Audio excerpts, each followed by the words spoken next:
איזה סוג של אנשים מחפשים גיבור?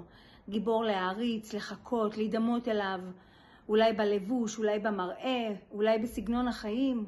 איזה סוג של אנשים אלה? אז אם ניקח את המילה גיבור ונהפוך את האותיות, אנחנו נגלה שבן אדם לא בוגר מחפש גיבור. למה הוא מחפש גיבור? כי הוא בעצם בורח מהחיים שלו ומעדיף להתמקד בחיים של מישהו אחר. הוא מעדיף לחיות באיזה פנטזיה או מציאות מדומה של חיים של מישהו אחר, מאשר להתרכז בחיים שלו. אבל אי אפשר לברוח לנצח. בסופו של דבר אנחנו נצטרך להסתכל על לבן שבעיניים ולנהל את החיים שלנו. אז בואו נתבגר, היקום לא יוותר לנו על זה. אז רק שתדעו שכל התכונות הטובות שאנחנו רואים בגיבור שלנו קיימות בתוכנו.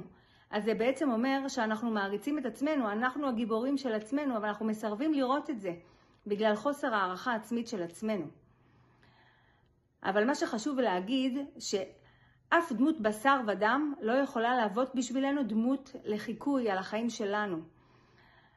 אנחנו יכולים לחכות רק מישהו אחד, את הכוח הרוחני הזה, שנקרא אין עוד מלבדו. איך אומרים? מה שהוא, אף אתה, הוא נותן לנו את כל הכלים כדי להידמות אליו, להתחבר אליו.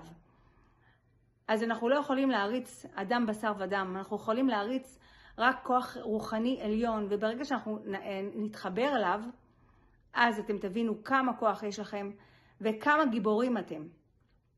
אז בואו נתבגר, ניקח את החיים שלנו בידיים שלנו, ונבין שהחיים שלנו הם שלנו והם ביחד עם הכוח הרוחני הזה שרוצה ללוות אותנו יד ביד. אז תחשבו על זה.